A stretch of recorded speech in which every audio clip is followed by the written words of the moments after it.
Hi there, and welcome to today's lesson in adding dialogue to fiction.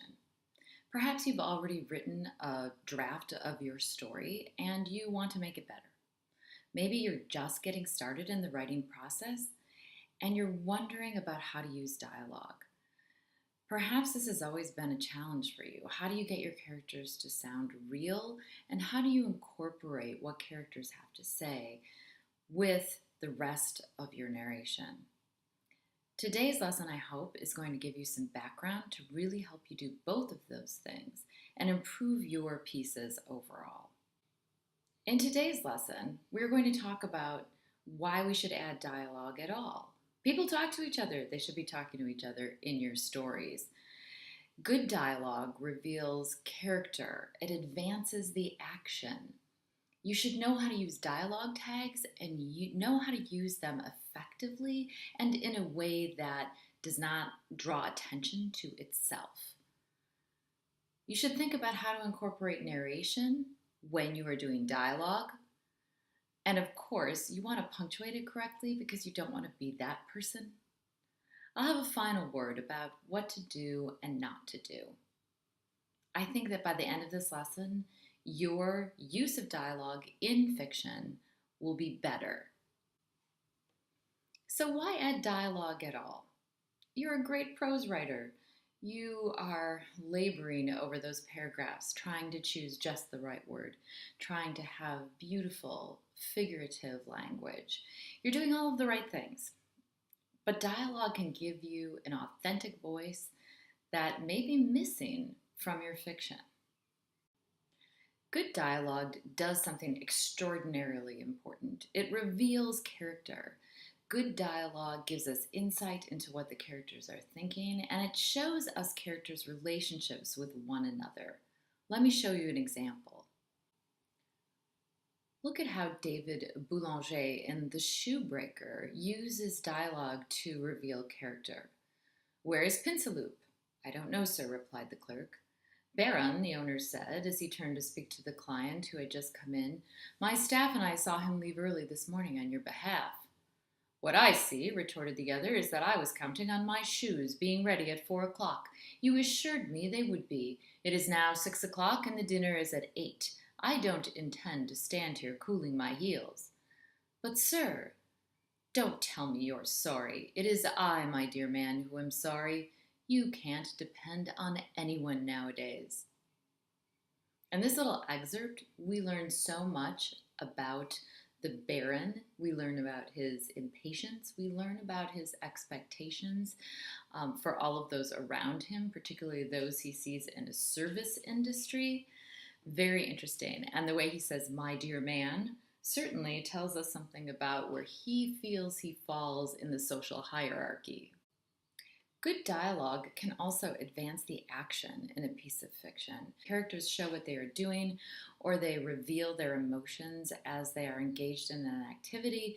We actually see the action take place before our eyes. As a reader, that's super compelling. Let me show you an example. "What you crying for?" the man asked. "I ain't never seen a man cry like that." "Where's the geranium?" old Dudley quavered. "It ought to be there, not you." "This is my window," the man said. "I got a right to set here if I want to." "Where is it?" old Dudley shrilled. There was just a little room left in his throat. "It fell off, if it's any of your business," the man said. Old Dudley got up and peered over the window ledge. Down in the alley, way 6 floors down, he could see a cracked flower pot scattered over a spray of dirt and something pink sticking out of a green paper bow. It was down 6 floors, smashed down 6 floors. Old Dudley looked at the man who was chewing gum and waiting to see the throat pop. "You shouldn't have put it so near the ledge," he murmured.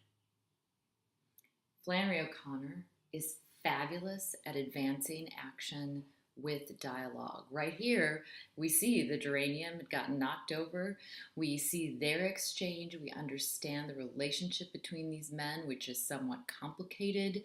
We see the accusations that lie within the dialogue, and all of this happens because of their conversation. Then there's the matter of dialogue tags. He said, she said. Use as few as possible. For the most part, stick with said. Let's avoid replied, cried, screamed, chortled, whispered, demanded. And put dialogue tags in only for clarity. Skip them whenever you can. What happens is dialogue tags can be super distracting if you'd use anything other than said. Look, for instance, at these crazy dialogue tags. I'll never forgive you, he sniffed. She replied, I've had enough of your melodrama. He exclaimed, me? Melodramatic? What about you? And your mother? Leave my mother out of this, she remarked. Your mother has everything to do with everything, he sighed. Way too many dialogue tags here in this conversation. Please avoid doing that. Okay, but then you're going to say to me, there's Flannery O'Connor, which I just shared with you. Look at this example. What are you crying for? The man asked. Where is the geranium? Old Dudley quavered. Oh, here's one. This is my window, the man said.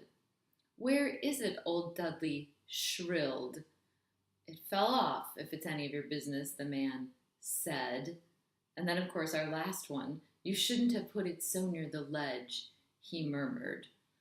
Ah, I just told you not to do that? But previously, I showed you an example of Flannery O'Connor completely rocking this particular dialogue tag. I hate to break this to you.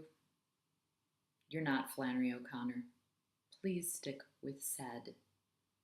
Let me show you an example of someone who is a master of using the simple dialogue tag. That would be Ernest Hemingway. Here's Hemingway from Hills Like White Elephants. And we could have all this, she said, and we could have everything, and every day we make it more impossible. What did you say? I said we could have everything. We can have everything. No, we can't. We can have the whole world. No, we can't. We can go everywhere. No, we can't. It isn't ours anymore. It's ours. No, it isn't. And once they take it away, you never get it back. But they haven't taken it away. We'll wait and see. Come on back in the shade, he said. You mustn't feel that way. I don't feel any way, the girl said. I just know things. Ah, he's so good. Look at this. Look at how amazing this exchange is. It has some repetition to it. We understand what the characters are thinking. We see how tortured they are. He doesn't have to say he said, she said, he said, she said, back and forth. He assumes that by the new paragraphing, we know exactly what is going on. And he doesn't litter the exchange with dialogue tags. All we get is he said, she said, the girl said. So how do you actually incorporate narration with this brilliant dialogue that you're going to write? Well, let's look to a master, John Steinbeck. This is an example from Of Mice and Men. The hell with the rabbits. That's all you can ever remember is them rabbits. Okay, now you listen, and this time you gotta remember so we don't get in no trouble. You remember sitting in that gutter on Howard Street and watching that blackboard? Lenny's face broke into a delighted smile. Why, sure, George, I remember that, but what do we do then? I remember some girls come by and you say, the hell with what I says. You remember about us going into Murray and Reddy's and they give us work cards and bus tickets? Oh, sure, George, I remember that now. His hands went quickly into his side coat pockets. He said gently, George, I ain't got mine. I must have lost it. He looked down at the ground in despair. You never had none, you crazy bastard. I got both of them here. Think I'd let you carry your own work card? Lenny grinned with relief. Now look at what Steinbeck is doing here. He starts us with George's dialogue about the rabbits, and then he shows us Lenny's face. Lenny's face broke into a delighted smile, so immediately we can see Lenny's reaction, and then his words take on a new and different kind of meaning because we know that he's smiling when he says, why sure, George, I remember. In the next sentence, George asks a simple question, and we know that he is responding. Steinbeck doesn't have to say, George said. Then we have a nice reply from Lenny where he incorporates George's name, so we certainly know that it's Lenny speaking there. But after that, we get some action. His hands went quickly into his side coat pockets, and then he said gently. Both of those pieces of narration give us clues about what's going on with Lenny. And then we get this great little bit of action. He looked down at the ground in despair. We can follow what he's feeling by hearing what he has to say, but also seeing his actions. Of course, George replies very brusquely, as he often does, and our very last line of this particular exchange is Lenny grinned with relief. We have watched Lenny go through so many emotions in such a short period of time, and Steinbeck does that masterfully by combining the actual dialect with the narration. Here is some good advice from Writer's Digest. And something I want you to keep in mind when you're writing dialogue. You can speed up a story with dialogue. You can use narrative or dialogue to give background information that will help readers be more sympathetic toward the characters. You can also use narrative if your characters are confiding things to one another that should be in their minds. Sometimes you'll find yourself using dialogue to show us the inner workings of the character's mind, when in reality you should be doing that through narration. But, of course, likewise, don't leave your characters alone in their heads when conversation would be livelier. If you think it's something that someone would actually reveal to someone else, then that's a great time to use dialogue. The rules for punctuating dialogue are not that complicated. In the US, what we do is put commas to separate dialogue tags from the dialect itself. He said, comma, I love you and always will, period, quotation mark. In the next example, you can see where we have the dialogue tag at the end, quotation, I love you and always will, comma, quotation mark, he said. The he is lowercase, the comma is inside the quotation mark. Sometimes you might want to interrupt what someone is saying in dialogue, and this is how you punctuate that. Quotation mark, I love you, comma, quotation mark, he said, comma, quotation mark, and always will, period, quotation mark. You can see that the punctuation stays inside the quotation marks, and that when we are continuing with the dialogue tag, we use lowercase before we actually end the sentence with a period. Okay, essentially when you're writing dialogue, you've just got to remember some key pieces of information. Don't use dialogue that is only chit-chat. If your characters are saying hello to each other and introducing themselves to one another, please do not use dialogue. That can easily be taken care of in one little line of narration. Please don't try to imitate accents that you don't know.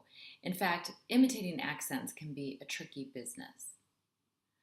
Don't use too many dialogue tags, and especially avoid the fancy dialogue tags and stick with he said, she said. On the other hand, make sure you do this. Use dialogue to reveal character.